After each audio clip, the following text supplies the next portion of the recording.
ഇവിടെ വാരിയംകുന്നം എന്ന് പറഞ്ഞൊരു സിനിമ ചെയ്യാൻ പോണെന്ന് കേട്ടപ്പോഴേക്കും 4 ആ സിനിമ രാമരാജ്യം എന്ന് പറഞ്ഞ സിനിമ നടന്നല്ലോ. എല്ലാ കാര്യത്തിലും വിവാദമില്ലാത്തൊരു സംഗതിയും കേരളത്തിനകത്തില്ല. അരിക്കൊമ്പം വന്നപ്പോഴും ചക്കപ്പൊക്കമ്പം വന്നപ്പോഴും വിവാദം തന്നെയാണ്. അകത്ത് കയറ്റാൻ പാടില്ല ജാതിക്കാരാണ്. ഞാൻ പിന്നെ ചിത്തപ്പേരുണ്ടാക്കിയിട്ടുണ്ട്. എന്തിനാണെന്ന് വെച്ചാൽ പ്രസംഗം അദ്ദേഹം സംസാരിക്കുന്ന ഒന്നും മനസ്സിലായിട്ടല്ല. പക്ഷേ കമ്മ്യൂണിസ്റ്റുകാർക്ക് അന്ന് ഈ മൈക്ക് വെച്ച് പ്രസംഗിപ്പിക്കാനുള്ള ഈ കാശൊന്നും കഴിഞ്ഞില്ല. വോൾട്ടാസിന്റെ പുതിയ ഹെപ്പ ഫിൽറ്ററുള്ള പൂർണ്ണമായും 6 അഡ്ജസ്റ്റബിൾ ടണേജ് മോഡലുകളിൽ കുളിർമയുള്ള കാറ്റ് നേരെ നിങ്ങളുടെ വീട്ടിൽ. നമസ്കാരം. എൻ്റെ അടുത്ത് എനിക്ക് ഏറ്റവും ഇഷ്ടപ്പെട്ട ഒരു വ്യക്തിയോട് കൂടിയാണ് TG രവി. നമസ്കാരം ചേട്ടാ. നമസ്കാരം. ഞാൻ കുറേ പേരുടെ ഇൻ്റർവ്യൂ എടുത്തിട്ടുണ്ട്. എനിക്ക് രവിചേട്ടൻ്റെ കൂടെ ഒന്ന് ഇരിക്കണമെന്ന് ഒരു ആഗ്രഹം ഉണ്ടായിരുന്ന ഒരു വ്യക്തിയാണ്. ഞാൻ 2 പ്രാവശ്യം വിളിച്ചിരുന്നു വരാമെന്ന് പറഞ്ഞു. അന്നൊക്കെ വരാൻ പറ്റാത്ത ഒരു അസൗകര്യം ഉണ്ടായിരുന്നു. സുഖമാണോ? പറയാം, സുഖമാണെന്ന് പറയാം. അങ്ങനെ അങ്ങനെ പറയാൻ പറ്റുമെന്ന് പറഞ്ഞു കഴിഞ്ഞാൽ ഈ പ്രായം കൂടുമ്പോഴുണ്ടാകുന്ന ചില പ്രശ്നങ്ങളൊക്കെ ഉണ്ടല്ലോ. പിന്നെ ഈ ഒറ്റയ്ക്ക് എന്നുള്ളൊരു കൺഫ്യൂഷൻ ഉണ്ടല്ലോ അതിനകത്ത്. അപ്പോൾ അതൊക്കെ വരുമ്പോഴൊരു വളരെ സന്തോഷകരമായിട്ടുള്ളൊരു ജീവിതമെന്ന് പറയാൻ പറ്റൂല. ഇങ്ങനെ കഴിഞ്ഞു പോകുന്നു. പക്ഷെ എന്ത് ദുഃഖം ഉണ്ടെങ്കിലും എന്ത് സന്തോഷം ഉണ്ടെങ്കിലും സ്ക്രീനിൽ വരുമ്പോൾ ഇതൊന്നും കാണുന്നില്ല. ഇല്ല, അതുണ്ടാവില്ല. കാരണം നമ്മൾ ക്യാരക്ടറിലേക്ക് കയറി കഴിഞ്ഞ് കഴിഞ്ഞാൽ പിന്നെ മറ്റതിനെ കുറിച്ച് ഓർക്കണ പ്രശ്നമില്ല. മറ്റെങ്കിലും എൻ്റെ ഒപ്പം ഉണ്ടായിരുന്ന ഒരു ആളൊന്നില്ല എന്നുള്ള എൻ്റെ ഒരു ദുഃഖം എല്ലാ സമയത്തും ഉണ്ടാവും, എപ്പോഴും ഉണ്ടാവുള്ളൂ. പക്ഷേ അതിൽ നിന്ന് കുറച്ച് മാറി നിൽക്കുന്നത് നമ്മൾ അഭിനയിക്കുന്ന സമയത്താണ്. അപ്പോൾ ആ സമയത്ത് ആ ക്യാരക്ടറായി കഴിഞ്ഞാൽ പിന്നെ നമുക്ക് അതിനെക്കുറിച്ച് നമുക്ക് എന്നും തണലുമായിരുന്നല്ലോ. തീർച്ചയായിട്ടും അതിൻ്റെ ഒരു ദുഃഖം വലുത് തന്നെയാണ് ചേട്ടാ, ഇല്ലാന്ന് പറഞ്ഞാൽ. ഇപ്പം നമ്മൾ എത്തിയിരിക്കുന്ന പുതിയ സിനിമ രാമരാജ്യം അല്ലേ? രാമരാജ്യമാണ് ഇപ്പോൾ കഴിഞ്ഞിരിക്കുന്ന സിനിമകളിൽ ഒരു സിനിമ. വേറെ ഉണ്ട്. ഇതിലാണ് എത്തിയത്. ഇവിടെ എത്തിച്ചത് ഈ സിനിമയാണ് നമ്മളെ. അതിൽ രാമരാജ്യം എന്ന് പറഞ്ഞു കഴിഞ്ഞാൽ അതിൽ എനിക്ക് കിട്ടിയൊരു ഒരു ഗുണം എന്താണെന്ന് പറഞ്ഞു കഴിഞ്ഞാൽ പലതിൽ നിന്നും വ്യത്യസ്തമായിട്ട് ചെറിയ കിട്ടിയ ഞാനും ഒറ്റയ്ക്കല്ല, ഞങ്ങളുണ്ട്, ഇർഷാദുണ്ട്, നമ്മുടെ മണികണ്ഠൻ പട്ടാമ്പി ഉണ്ട്. ഞങ്ങൾ 3 പേരും കൂടി ഒരു ഗ്രൂപ്പാണ് ശരിക്കും. അതെ. പക്ഷേ ആ സിനിമയുടെ പേര് ഭഗവാൻ ദാസിൻ്റെ രാമരാജ്യം എന്നാണ്. നറക്കിട്ട് കിട്ടിയിരിക്കുകയാണ് ഭഗവാൻ ദാസ് എന്നുള്ള പേര് കിട്ടിയത്. അപ്പോൾ ടൈറ്റിൽ ക്യാരക്ടർ എന്ന് വേണമെങ്കിൽ പറയാൻ നടത്തും. അതായത് ടൈറ്റിലിൻ്റെ പേരിലുള്ള ആൾ ഞാനാണ്. അത് ഒരു വേറൊരു ടൈപ്പ് സിനിമയാണല്ലേ? വ്യത്യസ്തമായിട്ട് സിനിമയാണ്. കാരണം വെച്ചാൽ അതിപ്പം ഇപ്പോൾ വരുന്ന യങ്സ്റ്റേഴ്സിൻ്റെ പല സിനിമകളും അതിൻ്റെ ഈ വ്യാകരണവും സംഭാഷണങ്ങളും ഒക്കെ വ്യത്യാസങ്ങളുണ്ടല്ലോ, കുറേയൊക്കെ വ്യത്യാസങ്ങളുണ്ട്. എന്നുവെച്ചാൽ അതിൻ്റെ ഒരു ഡെവലപ്മെൻ്റ് അനുസരിച്ച്, സിനിമയുടെ ഡെവലപ്മെൻ്റ് അനുസരിച്ചും അത് മുഴുവൻ ഈ പുതിയ ആൾക്കാരിൽ കൂടെ വരുമ്പോൾ എങ്ങനെയായാലും അതിൻ്റേതായുള്ള ചേഞ്ചസ് അതിൻ്റെ അകത്തുണ്ടാവും. അത്തരത്തിലുള്ള പ്രസൻറ്റേഷനും കാര്യങ്ങൾക്കൊക്കെ ഒരു ചേഞ്ച് ആ സിനിമയ്ക്ക് ഉണ്ട് എന്തായാലും. ഇപ്പോൾ കുറേ സിനിമകളായില്ലേ? തുടങ്ങിയ കാലം തൊട്ട് ഇന്നും എത്രയോ തലമുറയോടൊപ്പം അഭിനയിച്ചു വരുന്നു. ആ ഒരു സന്തോഷം വലുതാണ് അല്ലേ? തീർച്ചയായിട്ടും. എല്ലാ തലമുറയിലുമായിട്ട് ഒരുമിച്ച് വരാണ്. അതൊരു ഭാഗ്യവുമാണ്. അതൊരു വലിയ ഭാഗ്യമാണ്. കാര്യം എന്ന് വെച്ചാൽ ഇപ്പം 3 തലമുറ കൂടെ ഇപ്പം ഞാൻ അത് കൊട്ടാരക്കര ചേട്ടനാണ്. കൊട്ടാരക്കര ചേട്ടൻ്റെ കൂടെ അഭിനയിച്ചു, ഒരു സിനിമയിൽ അഭിനയിച്ചു. അത് കഴിഞ്ഞിട്ട് പിന്നെ മക്കളുടെ കൂടെ അഭിനയിച്ചു. മകൻ്റെ കൂടെയും മകളുടെ കൂടെയും അഭിനയിച്ചു. മകൾ ആദ്യമായിട്ട് ഹീറോയിനായിട്ട് അഭിനയിച്ച ബലൂൺ എന്ന് പറഞ്ഞ സിനിമയിൽ ഞാനാണ് വില്ലൻ ക്യാരക്ടർ ചെയ്തതിൻ്റെ. പിന്നെ അത് കുറച്ച് നാളത്തേക്ക് മാറി നിന്നിരുന്നു. പിന്നെയാണ് ക്യാരക്ടർ റോളിലേക്ക് വന്നവർ. അപ്പോൾ അവർ 2 പേരും കൂടെ അഭിനയിച്ചു. പിന്നെ അവരുടെ മകൻ്റെ കൂടെ അഭിനയിച്ചു. അങ്ങനെ 3 തലമുറയായി. ഇപ്പം ഞാൻ ചെയ്തുകൊണ്ടിരിക്കുന്ന പടം എന്ന് പറയുന്നത് മറ്റേ ഒരു പടം, ഇപ്പോൾ ഒരു പാച്ച് വർക്ക് ബാക്കിയുള്ളത് കിങ് ഓഫ് കോത്തയാണ്, ദുൽഖറിൻ്റെ കൂടെയാണ്. അപ്പോൾ ദുൽഖറിൻ്റെ കൂടെ എന്ന് പറഞ്ഞു കഴിഞ്ഞാൽ ഒരു കാലത്ത് ഞങ്ങൾ ഇപ്പോഴും വളരെ അടുത്തൊരു സുഹൃത്താണ് മമ്മൂട്ടിയുടെ മകൻ്റെ കൂടെ. സത്യം പറഞ്ഞു കഴിഞ്ഞാൽ ഞാൻ ആ കുട്ടിയെ ഒരിക്കൽ എടുത്തിട്ടുണ്ടോയെന്നൊരു സംശയം. എനിക്കങ്ങനെ ഒരു ചെറിയ ഓർമ്മ ചെറുപ്പത്തിൽ. പിന്നെ ഞാൻ ഇയാളെ കണ്ടിട്ടേ ഇല്ല, നേരിട്ട് കണ്ടിട്ടില്ല. സിനിമയിൽ കാണുന്നല്ലാതെ നേരിട്ട് ഞങ്ങൾ തമ്മിൽ സംസാരിച്ചിട്ടില്ല. ആദ്യമായിട്ട് അയാളെ കാണുന്നത് ഈ സെറ്റിൽ വെച്ചിട്ടാണ്. അതായത് ചെറിയ കുട്ടി എന്നുള്ള ലെവൽ മാറിയിട്ട് ഈ ലെവലിലേക്ക് വന്നതിന് ശേഷം ഞാൻ കാണുന്നത് ഈ സെറ്റിൽ വെച്ചിട്ടാണ്. പിന്നെ ആ സിനിമയിൽ ഡയറക്ടറായിട്ട് വന്നിട്ടുള്ളത് ജോഷി സാറിൻ്റെ മകനാണ്. അപ്പോൾ എത്രയോ സിനിമയിൽ ഞങ്ങൾ ഒരുമിച്ച് എത്രയോ കാലം മുമ്പ് ചെയ്തു തുടങ്ങിയതാണ് ജോഷി സാർ. ജോഷി സാറിൻ്റെ പിന്നെ ഗുണം എന്താണെന്ന് പറഞ്ഞാൽ ഈ സിനിമ ഡെവലപ്പ് ചെയ്ത് പോകും തോറും അതിൻ്റെ കൂടെ പോകുന്നൊരു ഡയറക്ടറാണ് മൂപ്പര്. അങ്ങേരുടെ മകൻ്റെ കൂടെയാണ് ഡയറക്ടർ എന്ന നിലയ്ക്ക് അങ്ങേരുടെ കൂടെ അഭിനയിച്ചുകൊണ്ടിരിക്കുന്നത്. മറ്റൊന്ന് സുരേഷ് ഗോപിയുടെ മകനാണ്, ഒരു മൂന്നാമത്തെ ഒരാൾ. പിന്നീട് തിലകേട്ടൻ്റെ മകനാണ്.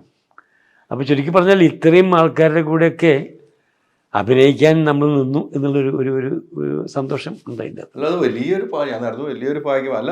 രവിചേട്ടനെ സംബന്ധിച്ചിടത്തോളം ഈ പറഞ്ഞ ഇത്ര തലമുറ ഇപ്പം നമ്മളൊരു കണക്ക് വെച്ച് നോക്കുമ്പോൾ ആരുടെയൊക്കെ കൂടെയാണ് അന്നും ഇന്നും രവിചേട്ടനെ പ്രേക്ഷകർ സ്നേഹിക്കുന്നുണ്ടാണ് ഇന്ന് നിൽക്കാൻ പറ്റുന്നത്. അത് തീർച്ചയായും. അത് അതായത് എൻ്റെ സിനിമയ്ക്ക് അല്ലെങ്കിൽ സിനിമയായിട്ട് ബന്ധപ്പെട്ട ആൾക്കാർക്ക് ഒരു താല്പര്യമുള്ളതുകൊണ്ടാണല്ലോ ഈ നിൽക്കാൻ പറ്റുന്നത്. അല്ലെങ്കിൽ നമ്മൾ നിൽക്കുന്ന പ്രശ്നമില്ല. കുറേ നാളുകൾക്ക് ശേഷമാണ് ജോസഫിലേക്ക് അല്ല പൊറിഞ്ചുമുറിയത്തിലേക്ക് വരുന്നത്. വലിയൊരു ക്യാരക്ടറാണ് അതിനകത്ത്. ആ പൊറിഞ്ചുമുറിയൻ ജോസഫിലേക്ക് ഞാൻ വരുന്നത് തീരെ പ്രതീക്ഷിക്കാതെയാണ്. കാരണം വെച്ചാൽ ജയരാജ് വാര്യരുടെ മകളുടെ കല്യാണം അന്ന് ഞാൻ ബോട്സ്വാനയിലാണ്. അപ്പോൾ എന്നെ ക്ഷണിച്ചു. എന്നെ ക്ഷണിക്കാതെ ജയരാജ് വാര്യരും ഞാൻ തമ്മിലുള്ള ഒരു അടുപ്പം വെച്ചിട്ട് എന്നെ എവിടെ ഉണ്ടെങ്കിലും എന്നെ ക്ഷണിക്കാതിരിക്കില്ല. പക്ഷെ ഞാനന്ന് പറഞ്ഞു ഞാൻ വരുന്നുണ്ടാവില്ല, എനിക്ക് വരാൻ പറ്റുന്നുണ്ടായിരുന്നില്ല. പിന്നെ ഞാൻ ചില സംഗതികളൊക്കെ അഡ്ജസ്റ്റ് ചെയ്തിട്ട് ഇങ്ങോട്ട് പോകുന്നു. പക്ഷേ ഈ പുള്ളി അറിയിച്ചില്ല ഞാൻ വരുന്ന വിവരം. അവിടെ റിസപ്ഷനിൽ ചെന്ന് ഈ പരിപാടി നടന്നുകൊണ്ടിരിക്കുമ്പോൾ സ്റ്റേജിൽ ഇയാൾ നിന്ന് പല ആൾക്കാരെ വിളിച്ചുകൊണ്ട് കൊണ്ടുവന്ന് ഫോട്ടോ എടുക്കണം. അങ്ങനെ പോയിക്കൊണ്ടിരിക്കുമ്പോൾ ഞാൻ ക്യൂവിൽ നിന്ന് എന്നെ കൊണ്ടുപോകാൻ ആൾ വന്നു. അദ്ദേഹം പറഞ്ഞു വേണ്ട ഞാൻ ക്യൂവിൽ വന്നു. ഞാൻ സാധാരണ അങ്ങനെ കയറി പോകാറില്ല, മറ്റുള്ളവരുടെ മുമ്പിൽ കയറി പോകുന്നൊരു സ്വഭാവം എനിക്ക് പൊതുവില്ല.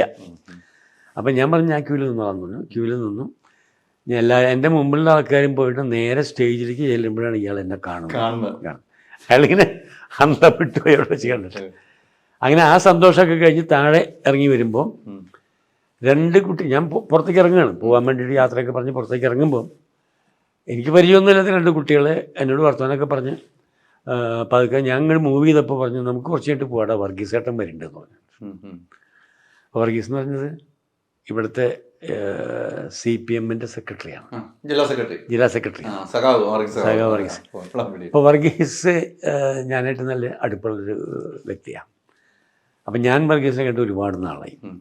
അപ്പം ഈ കുട്ടികൾ പറയുന്നത് കേട്ട് ഇദ്ദേഹം വരേണ്ടത് കേട്ടപ്പോൾ അപ്പം ഞാൻ ചോദിച്ചു അവരോട് CPM-ൻ്റെ സെക്രട്ടറിയാണോ പറയാൻ ഉദ്ദേശിച്ചെന്ന് ചോദിച്ചു. വർഗീസിനകത്ത് അതേന്ന് പറഞ്ഞു. എന്തേന്ന് ചോദിച്ചു. ഒന്നല്ല ഞാൻ കണ്ടിട്ട് ഒരുപാട് നാളായി, അപ്പോൾ മൂപ്പരിന്ന് കാണാം എന്ന് ചോദിച്ചിട്ട് ഞാൻ അവിടെ വെയിറ്റ് ചെയ്തു. ഞാനവിടെ വെയിറ്റ് ചെയ്യുമ്പോൾ നമ്മുടെ പൊറിഞ്ചുമുറിയൻ ജോസിൻ്റെ മറ്റേ എന്താണ് എൻ്റെ പ്രൊഡ്യൂസർ കാച്ചപ്പള്ളി ആ വഴിക്ക് വന്നു. ആ ചേട്ടപ്പടി ഉണ്ടോയെന്ന് ചോദിച്ചു എന്നോട്. നമ്മളുണ്ട്, ഞാൻ അഡ്രസ് ചെയ്യാൻ വന്നിട്ട്. എന്തേന്ന് ചോദിച്ചു. പടം ചെയ്യില്ലേ? ഞാൻ പറഞ്ഞു വല്ലപ്പോഴും വന്ന് വിളിച്ചാൽ ചെയ്യും. എന്നാൽ ഒരു പടം ചെയ്യാൻ നമുക്കൊരു ചാൻസ് ഉണ്ട്, ഞാൻ അറിയിക്കാട്ടൊന്നും പറഞ്ഞു. അങ്ങനെയാണ് ഈ പൊറിഞ്ചുമുറിയൻ ജോസ് എൻ്റെ കയ്യിൽ വന്ന് പറഞ്ഞർത്ഥം. അതിനകത്ത് വന്നപ്പെടുന്നത് അതെ നമ്മൾ അറിയിക്കാതെ വരുന്നു, കല്യാണത്തിന് കയറുന്നു, ഇറങ്ങി പോകുന്നു. നേരത്തെ പോയാൽ അപ്പൊ സഖാവ് വരും എന്ന് പറഞ്ഞപ്പോൾ അവിടെ നിൽക്കേണ്ട വന്നു.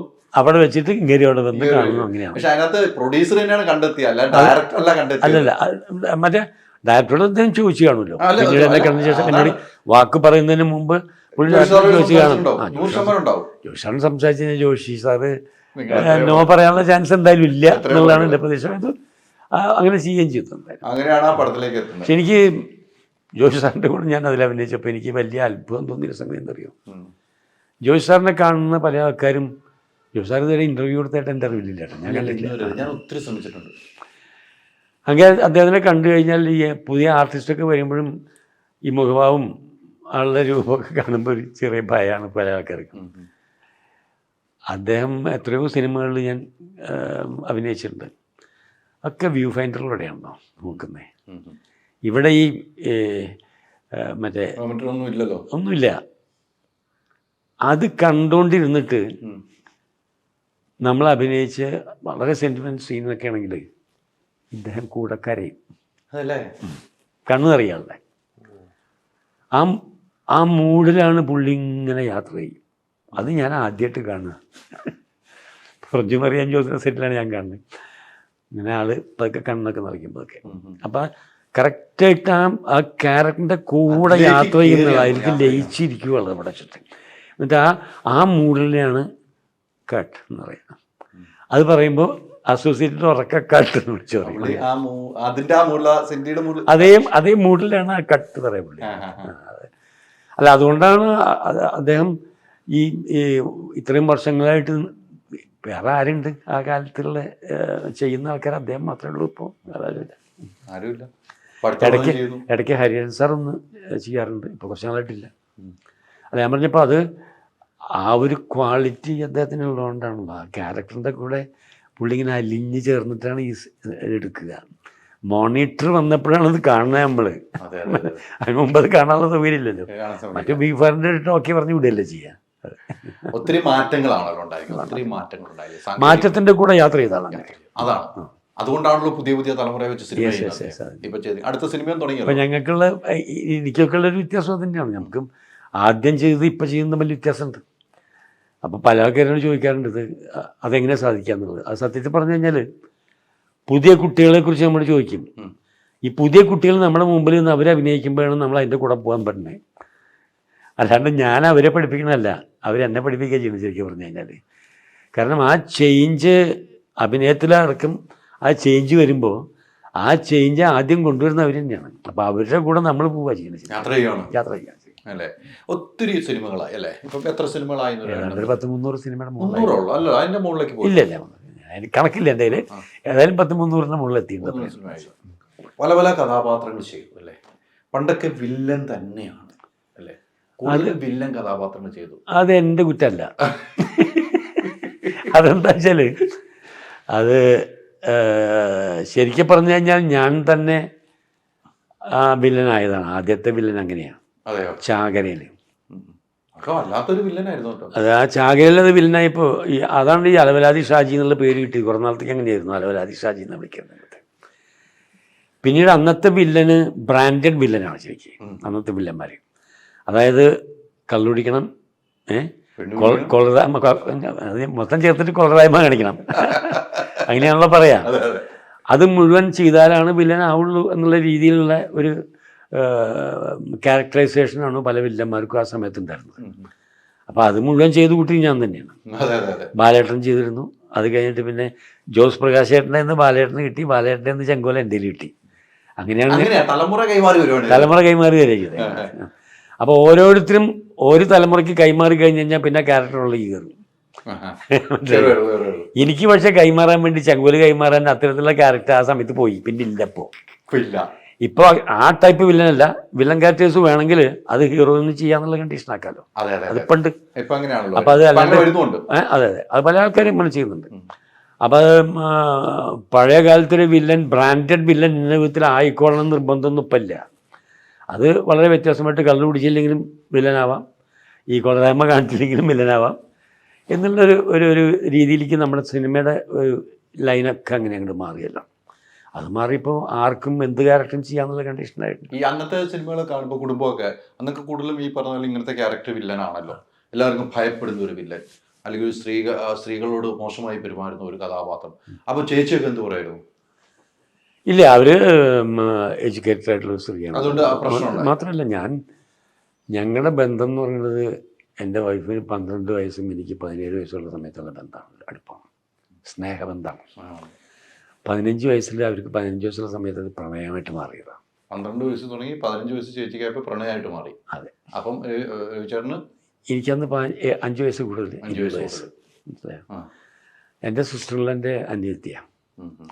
അപ്പം എന്താ വെച്ചാൽ എന്നെ അവർക്കൊരു 12 വയസ്സുള്ളപ്പോൾ മുതൽ എന്നെ അറിയാമല്ലോ, ഞാൻ എന്താണെന്നറിയാം, ഞാൻ എന്താണെന്ന് വളരെ വ്യക്തമായിട്ട് അറിയാം. അപ്പം അതുകൊണ്ട് അത് കാണുമ്പോൾ കൂടെയുള്ള ചില ആൾക്കാരൊക്കെ ഈ കുടുംബം നന്നാവാൻ വേണ്ടിയിട്ട് ഉപദേശിക്കുമല്ലോ, കുട്ടീനെ എങ്ങനെയാണ് സഹിക്കുക എന്നൊക്കെ ചോദിക്കും. അത് സഹതാപൂർവം ചോദിക്കണതും ആവാം, എവിടെയെങ്കിലും ഒരു ഉടക്കിരിക്കണം. ഇത് കുടുംബം ഒന്നും തെറ്റിക്കിട്ടി കഴിഞ്ഞാൽ നമുക്ക് സന്തോഷമായില്ലോ എന്ന് വിചാരിക്കുന്ന ആൾക്കാരുണ്ടാവും അതിൻ്റെ ഇടയിൽ. പക്ഷെ അതൊക്കെ ആ ലെവലിൽ തന്നെ എടുക്കാനുള്ള ബുദ്ധി എൻ്റെ വൈഫിനുണ്ടായിരുന്നു ആ സമയത്ത്. വലിയൊരു യോഗമാണ്, ഭാഗ്യമാണ്. അല്ല, അത് ഞങ്ങൾ തമ്മിലുള്ള അന്നത്തെ ഒരു അറേഞ്ച്മെൻറ്റ് എന്താ വെച്ചാൽ ഇതൊക്കെ വരുമ്പോഴൊക്കെ കൺഫ്യൂഷൻസൊക്കെ പറയുമ്പോൾ ഇതൊക്കെ ഓരോരുത്തർ പറയുമ്പോഴൊക്കെ ഞാൻ പറയും, ഞാൻ ഒരു കണ്ടീഷൻ ഞാൻ പറഞ്ഞിട്ടുള്ളത് എന്താ വെച്ചാൽ, തനിക്ക് എന്ന് അതുകൊണ്ട് പ്രയാസം തോന്നുന്നു അന്ന് പറയാം, അന്ന് നിർത്തും ഞാനത്. അത് ഞാൻ നിർത്തുന്നില്ല, ആ ക്യാരക്ടർ പിന്നെ ചെയ്യില്ല, ആ ടൈപ്പ് ക്യാരക്ടർ പിന്നെ ചെയ്യണം തീരുമാനിക്കാം. അത് പ്രശ്നമില്ല, അത് അവസാനം വരെയും എന്നോട് ആ ക്യാരക്ടർ ഇന്ന ക്യാരക്ടർ വേണം, ഇന്ന ക്യാരക്ടർ ചെയ്യാൻ പാടില്ല പറഞ്ഞിട്ടില്ല. മാത്രമല്ല, എനിക്ക് ബ്രേക്ക് കിട്ടിയ സിനിമ ഞാൻ പോണ്ടെന്ന് വിചാരിച്ചിട്ട് അത് പോകണമെന്ന് പറഞ്ഞ് നിർബന്ധിച്ച് പോയ സിനിമയാണ് എനിക്ക് ബ്രേക്ക് കിട്ടിയ സിനിമ. അത് ഭരതൻ്റെ സിനിമയാണ്, പറങ്കിമല. കാരണം വെച്ചാൽ ഞാനൊരു സിനിമ കഴിഞ്ഞ് മദ്രാസിൽ നിന്നേക്ക് ഷൂട്ട് കഴിഞ്ഞ് പുറത്തേക്ക് ഇറങ്ങുമ്പോൾ, അത് 3ാമത്തെ 4ാമത്തെ സിനിമയാണത്.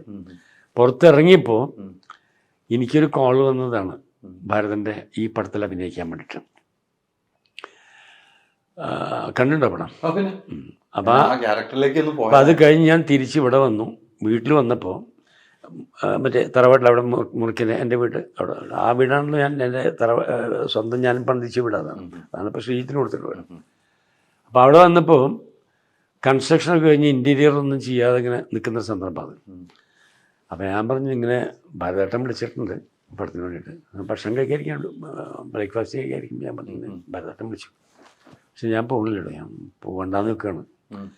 കാരണം ഞാനിപ്പോൾ ഈ വീടിൻ്റെ ഇൻറ്റീരിയർ പരിപാടികളും കൺസ്ട്രക്ഷനൊക്കെ മുഴുവൻ ആകുന്നതിന് മുമ്പ് പോയി കഴിഞ്ഞാൽ അവിടെയൊക്കെ നന്നാവില്ല. അപ്പം വൈഫ് പറഞ്ഞു, ഭരതൻ്റെ പടമല്ലേ, പോകാതിരിക്കാൻ പാടില്ല കേട്ടോ, പോകണം എന്ന് പറഞ്ഞിൻ്റെ അടുത്ത്. അങ്ങനെ ആ ഭരതൻ്റെ പടത്തിന് ശരിക്കും പറഞ്ഞു കഴിഞ്ഞാൽ വേണോ വേണ്ടിയോ എന്ന് ഞാൻ ഇങ്ങനെ സംശയിച്ച് നിൽക്കുമ്പോൾ പോയി തന്നെ ആവണം നിർബന്ധിച്ച് എന്നോട് പറഞ്ഞത് എൻ്റെ വൈഫാണ്. ആ പടമാണ് പിന്നെ എനിക്ക് ബ്രേക്ക് കിട്ടിയ പടം. അവിടുന്ന് അങ്ങോട്ട് പിന്നെ തിരിഞ്ഞു നോക്കേണ്ടി വന്നിട്ടില്ല, ഒരു കാര്യത്തിലും തിരിഞ്ഞു നോക്കേണ്ടി വന്നിട്ടില്ല. നേരത്തെ പറഞ്ഞ ക്യാരക്ടർ ഉണ്ടല്ലോ, അതങ്ങനെ അങ്ങ് തുടർന്ന് പോവുക ചെയ്തതിൻ്റെ അകത്ത്. കുഞ്ഞിപ്പാലു എന്ന് പറഞ്ഞ ക്യാരക്ടർ, തൃശ്ശൂർക്കാരൻ. എനിക്കൊണ്ട് തൃശ്ശൂർ സ്ലാങ് ഒരു സിനിമയിൽ ത്രൂ ഔട്ട് കയറ്റിയത് ആദ്യത്തെ ആൾ ഞാനാണ്. അതിന് മുമ്പ് ഉണ്ണിയേട്ടൻ ചെയ്തിട്ടുണ്ട്, ഉണ്ണികൃഷ്ണല്ലേ, ഒടുവിൽ ഉണ്ണികൃഷ്ണൻ നേരത്തെ ചെയ്തിട്ടുണ്ട്. പക്ഷേ അതൊരു ത്രൂ ഔട്ട് നിന്ന ക്യാരക്ടർ ആയിരുന്നില്ല. അത് കുറച്ച് ചില സീനുകൾ മാത്രം ഉണ്ണികൃഷ്ണൻ വന്നിരുന്ന സമയത്ത് ചെയ്തിട്ടുണ്ട്. പക്ഷേ ഒരു ക്യാരക്ടർ മൊത്തമായിട്ട് മുഴുവനോടെ ഇങ്ങനെ സിനിമയിൽ അങ്ങേയറ്റം മുതൽ ഇങ്ങേറ്റം വരെ ഒരു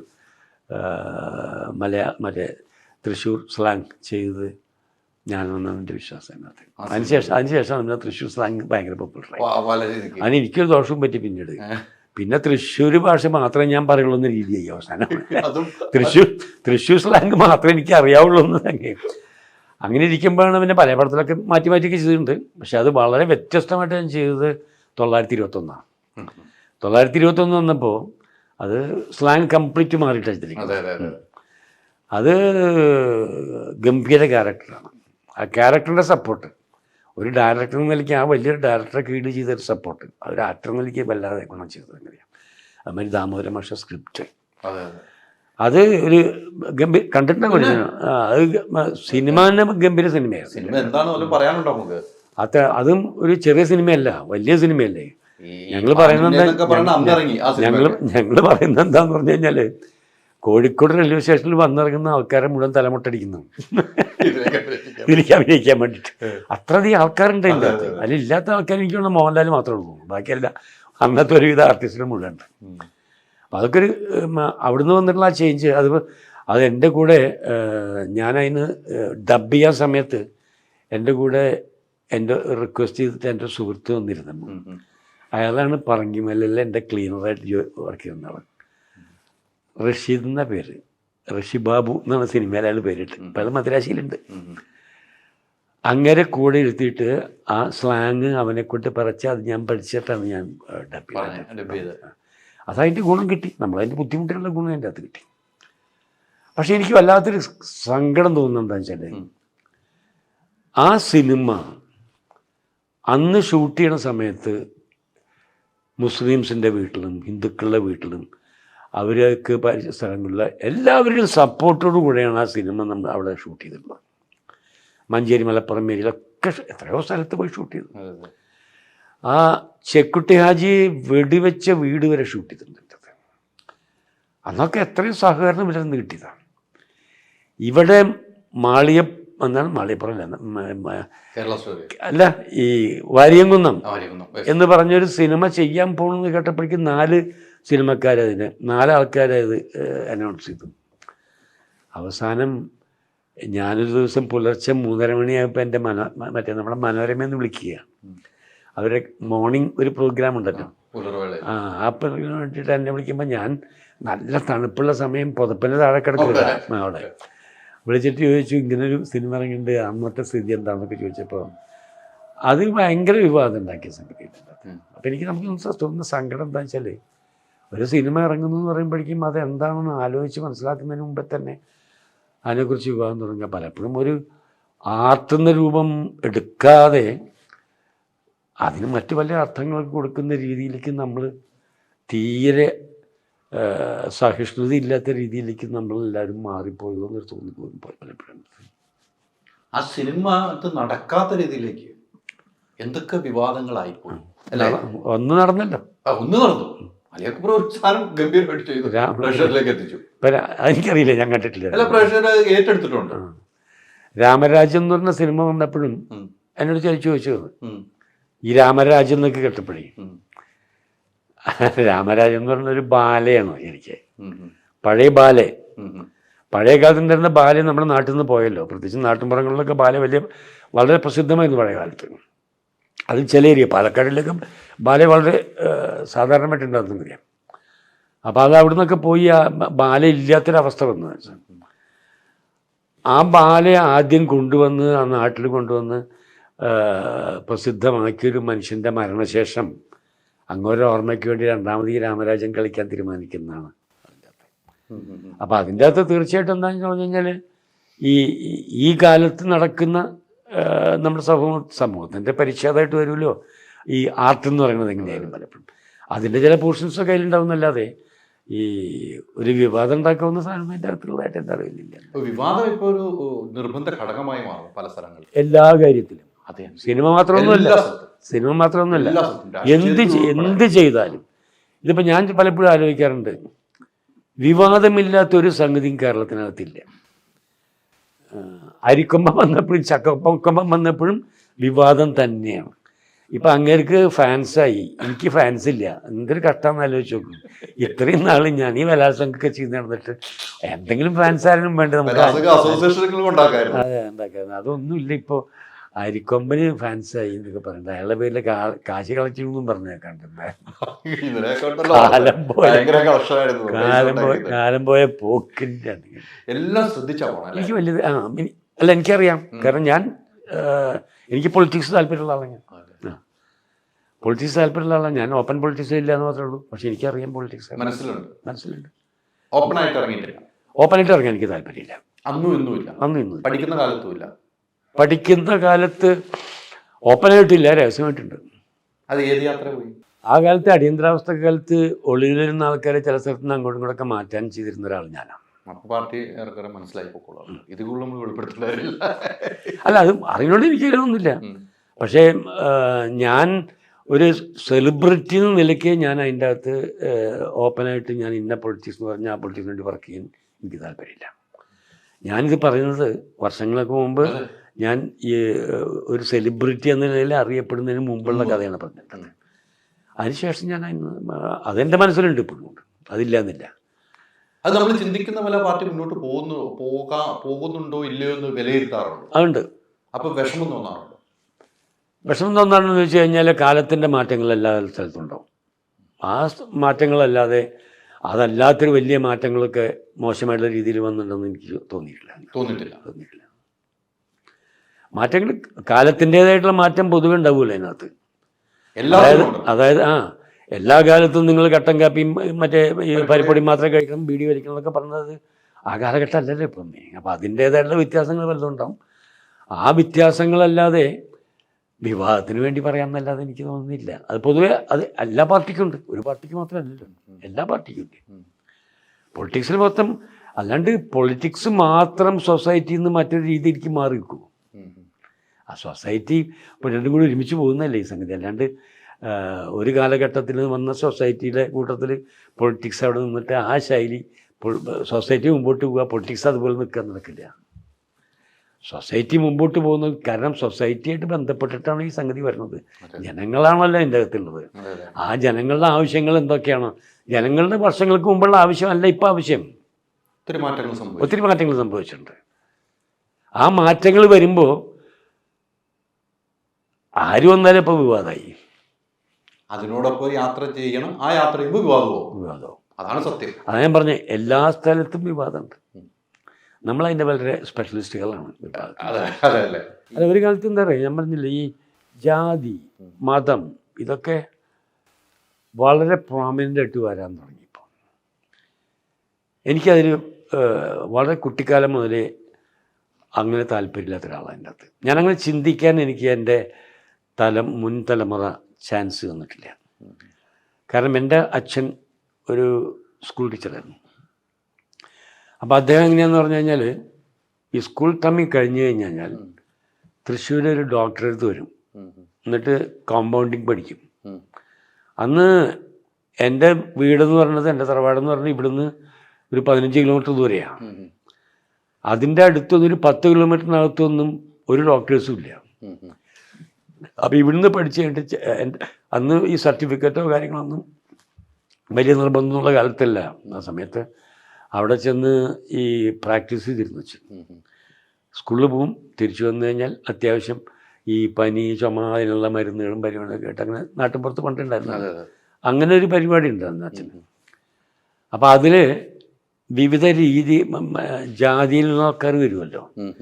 പനി ക്രിസ്ത്യാനിക്ക് വരാൻ പാടില്ല, ഹിന്ദുക്കൾക്ക് മാത്രമേ പാടുള്ളൂ എന്നൊന്നും അങ്ങനെ നിയമമൊന്നുമില്ല. അപ്പോൾ അതുകൊണ്ട് എല്ലാവർക്കും വരുമല്ലോ. അപ്പോൾ അങ്ങനെ വരുന്ന എല്ലാവരും ആ പ്രദേശത്ത് നിന്ന് വരുന്ന ആൾക്കാരും കൂടെ അച്ഛൻ്റെ അടുത്ത് വരിക, വേറെ ആരും ഇവിടെ ഇല്ല.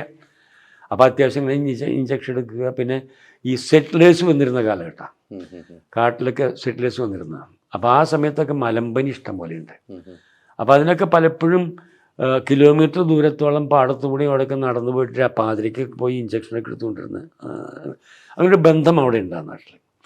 അപ്പോൾ അച്ഛൻ എന്താണെന്ന് വെച്ചാൽ, ഈ നാലോണം വരുമ്പോൾ സുഹൃത്തുക്കളെ മുഴുവൻ വിളിച്ചൊരു ഭക്ഷണം കൊടുക്കാൻ ഒരു താല്പര്യം അച്ഛൻ. അപ്പം അച്ഛൻ്റെ അമ്മ എതിർക്കും. എന്നുവെച്ചാൽ അകത്ത് കയറ്റാൻ പാടില്ല, അന്യജാതിക്കാരാണ്, അതുകൊണ്ട് പുറത്ത് മതി. അപ്പം അച്ഛൻ പറഞ്ഞു അത് പറ്റില്ല, കാരണം എൻ്റെ ഗസ്റ്റായിട്ട് നമ്മൾ വിളിച്ചു വരുന്ന ആൾക്കാരെ നമ്മളിങ്ങനെ പുറത്തേക്ക് ഭക്ഷണം കൊടുക്കാൻ പോയില്ല, വീടിൻ്റെ അകത്ത് വേണം. അങ്ങനെ നിർബന്ധിച്ച് ഒരു കോംപ്രമൈസിലെത്തി അച്ഛനും അച്ഛൻ്റെ അമ്മയും കൂടി. അതെന്താ കോംപ്രമൈസ് എന്നറിയോ? അതായത് ഭക്ഷണം കഴിഞ്ഞ് എല്ലാവരും എടുക്കണമെന്നൊരു വാശി ഉണ്ടായിരുന്നു അച്ഛൻ്റെ അമ്മയ്ക്ക്. അപ്പം അച്ഛൻ അത് എതിർത്തു, അത് പറ്റില്ല. അപ്പോൾ അവസാനം കോംപ്രമൈസ് എന്താ വെച്ചാൽ, എൻ്റെ അമ്മ ഇല എടുക്കാൻ പാടില്ല. അതായത് ക്രിസ്ത്യാനികളായിട്ടുള്ള ആൾക്കാർ, മുസ്ലിമുകളായിട്ടുള്ള ആൾക്കാർ അവർ ഭക്ഷണം കഴിച്ച് പോയാല അവരെടുക്കാൻ പാടില്ല, നമ്മൾ എടുക്കണം എന്നുള്ളത് അച്ഛൻ്റെ തീരുമാനമാണ്. ആ ഇല ആരെടുക്കണം എന്നുള്ളത് മറ്റേ ആരെടുക്കാൻ പാടില്ല എന്നുള്ളത് അച്ഛൻ്റെ അമ്മയുടെ തീരുമാനം. അപ്പോൾ പിന്നെ ആരെടുക്കുന്നു ചോദിച്ചു കഴിഞ്ഞപ്പോൾ അച്ഛൻ പറഞ്ഞു സാറില്ല, അവരെടുക്കണ്ട, എൻ്റെ അമ്മ എടുക്കണ്ട. അങ്ങനെ കോംപ്രമൈസിലെത്തി. അപ്പോൾ അവർ വന്ന് ഭക്ഷണം കഴിക്കാതിരിക്കുമ്പോൾ ഞങ്ങൾ അതിൻ്റെ അകത്ത് പല ടൈപ്പ് ആൾക്കാരുണ്ടല്ലോ, അന്ന് ഞങ്ങൾ കുട്ടികളാണ്. അപ്പോൾ ആ സമയത്ത് ഇവർക്കൊക്കെ ഈ വെള്ളം കൊടുക്കുക അത് ചെറിയ കുട്ടികൾക്കുള്ള അന്നത്തെ സൗകര്യമാണ്, അവർ കിട്ടുന്ന സന്ദർഭമാണ്. അപ്പോൾ ഈ മുസ്ലിമിനെ വെള്ളം കൊടുക്കുള്ളൂ, മറ്റൊരു വെള്ളം കൊടുക്കില്ല, അങ്ങനെ പറയാൻ പറ്റില്ല, എല്ലാവർക്കും വെള്ളം കൊടുത്തില്ല. അപ്പോൾ ഞങ്ങളെ സംബന്ധിച്ച് ആ ഒരു ജാതിയുടെ തിരിവ് ഞങ്ങൾക്ക് ആർക്കും ചെറുപ്പത്തിലെ കിട്ടിയിട്ടില്ല, എല്ലാം ഒരുപോലെ എന്നുള്ള മട്ടിലാണ്. അതിൻ്റെ ഒപ്പം തന്നെ AM പരം എന്ന് പറഞ്ഞിട്ട് ഒല്ലൂർ നിയോജകമണ്ഡലത്തിലെ കമ്മ്യൂണിസ്റ്റ് പാർട്ടിയുടെ MLA ആയിരുന്ന ഒരാളുണ്ട്. ഒല്ലൂർ നിയോജകമണ്ഡലം എൻ്റെ മണ്ഡലം ഒല്ലൂർ നിയോജകമണ്ഡലം, എൻ്റെ ബന്ധുവും കൂടെയാണ്. പരമേട്ടൻ്റെ ഒരു വകയിൽ അമ്മാവനാണ് എൻ്റെ അച്ഛൻ. അപ്പോൾ പരമേട്ടൻ അവിടെ പ്രസംഗിക്കാൻ വരും. പ്രസംഗിക്കാൻ വരുമ്പോൾ അന്ന് കമ്മ്യൂണിസ്റ്റ് പാർട്ടിക്ക് അവിടെ ആൾക്കാരൊക്കെ ചുരുക്കുക. പുറത്ത് ഞങ്ങൾ കമ്മ്യൂണിസ്റ്റാന്ന് പറഞ്ഞാൽ അറിയപ്പെടുന്ന ആൾക്കാർ 8 പേരോ 9 പേരൊക്കെ ഉണ്ടായിരുന്നുള്ളതാണ് എൻ്റെ ഒരു ഓർമ്മ. അപ്പോൾ ഈ 9 പേര് വെച്ചിട്ടാണ് അവിടെ ചായ കുടിക്കാൻ വരും. പോണതിന് മുമ്പ് ചായ കുടിക്കാൻ വീട്ടിൽ വന്ന് ചായ കുടിച്ചിട്ട് ഇറങ്ങുമ്പോൾ ചോദിക്കും, ഞാൻ ഈ ട്രൗസർ ഇട്ട് നടക്കുന്ന കാലമാണ്, എടാ നീ വരുന്നുണ്ടോ എന്ന് ചോദിക്കും, പ്രസംഗം കേൾക്കാൻ വരുന്നുണ്ടോ എന്ന് ചോദിക്കും. ആ ഞാൻ പറഞ്ഞു പോവും. എന്തിനാണെന്ന് വെച്ചാൽ പ്രസംഗം അദ്ദേഹം സംസാരിക്കുന്ന ഒന്നും മനസ്സിലായിട്ടല്ല. പക്ഷേ കമ്മ്യൂണിസ്റ്റുകാർക്ക് അന്ന് ഈ മൈക്ക് വെച്ച് പ്രസംഗിപ്പിക്കാനുള്ള ഈ കാശൊന്നും കയ്യിലില്ല. അപ്പം മെഗഫോണിൻ്റെ അകത്തോടെയാണ് പ്രസംഗിക്കുക. അപ്പോൾ ആകെ മുമ്പിലിരിക്കുന്ന കുറച്ച് കുട്ടികളും ഈ 8-9 ആൾക്കാരും മാത്രമാണ് വലിയ ആൾക്കാർ. പക്ഷേ അടുത്തുള്ള വീടുകളിലും വേലിയുടെ അപ്പുറത്തൊക്കെ ആയിട്ട് പല ആൾക്കാർ ഇത് കേൾക്കാൻ നിൽക്കുന്നുണ്ടാവും. കാരണം ആ കേൾക്കാൻ നിൽക്കുന്ന ആൾക്കാർ ഇതിൻ്റെ മുമ്പിൽ വന്ന് നിന്ന് കഴിഞ്ഞാൽ പിറ്റേ ദിവസം ഒരു പക്ഷേ പണി കിട്ടില്ല, കൃഷിപ്പണിക്ക് വിളിക്കില്ല എന്ന് വരും. അപ്പോൾ ആ ഒരു കാലഘട്ടം മുതലാണ് എൻ്റെ വളർച്ച. അപ്പം അന്ന് പരമേട്ടം പറയുന്നത് കേട്ട് പലതും എൻ്റെ മനസ്സിൽ നിന്ന് കിടപ്പുണ്ട്. അത് മിക്കവാറും മുഴുവൻ ഈ പാവങ്ങളായിട്ടുള്ള ആൾക്കാരെക്കുറിച്ചും അവരുടെ പ്രശ്നങ്ങളെക്കുറിച്ചും അവകാശമില്ലാത്തതിനെക്കുറിച്ചൊക്കെയാണല്ലോ ഈ സംസാരം തുടങ്ങി വരിക എൻ്റെ അകത്ത്. അതിനുള്ള പാർട്ടി തുടങ്ങുന്നത് അങ്ങനെയാണ്. ഈ വളരെ കഷ്ടപ്പെടും പാവം ചെയ്യുന്ന അതാണല്ലോ അതിൻ്റെ വിപ്ലവം. അത് തന്നെയാണല്ലോ, നമുക്ക് വേണ്ടി ചെയ്യുന്നതല്ലല്ലോ വിപ്ലവം. അപ്പം അങ്ങനെ തുടങ്ങിയിട്ടുള്ളത് കൊണ്ട് എന്താ വെച്ചാൽ എൻ്റെ മനസ്സിൽ ഇത് പതുക്കെ അടിച്ചു കയറിയിട്ടുണ്ട്. അങ്ങനെയാണ് പതുക്കെ ഇതിൻ്റെ അകത്തേക്ക് ചെല്ലാനുള്ളത് യാത്രയാവും. അപ്പോൾ ഈ അടിയന്തരാവസ്ഥക്കാലം വന്നപ്പോൾ എന്താ വെച്ചാൽ മാമുട്ടിയേട്ടനാണ് ഇവിടുത്തെ അന്നത്തെ സെക്രട്ടറി. അപ്പോൾ അദ്ദേഹത്തിന് എന്നെക്കുറിച്ച് ഒരുവിധം രൂപമുണ്ട്, അറിയും. അപ്പോൾ അന്ന് എങ്ങനെയാന്ന് പറഞ്ഞാൽ നേരെ എല്ലാവരും അറിയുന്ന വിധത്തിലുള്ളൊരു കമ്മ്യൂണിസ്റ്റുകാരനാണ് ഇവരെ കൊണ്ടു നടക്കുന്നതെങ്കിൽ പോലീസ് പിടിക്കും. അപ്പോൾ കമ്മ്യൂണിസത്തിനോട് താല്പര്യമുള്ള ഒരാൾ എന്നാൽ ഓപ്പൺ പൊളിറ്റിക്സിൽ ഇല്ലാത്ത ഒരാൾ ആവണം എന്ന് പറയുമ്പോൾ വളരെ രഹസ്യമായിട്ട് ഏൽപ്പിച്ച ഒരു ചുമതല തന്നെയാണ്. അങ്ങനെ ഒരാളെ മൂർക്കനിക്കര നിന്ന് പാലക്കാട്ടേക്ക് അങ്ങനെ മാറ്റിക്കൊണ്ടിരുന്നൊരു ചുമതല തന്ന ഒരാൾ ഞാനാണ്.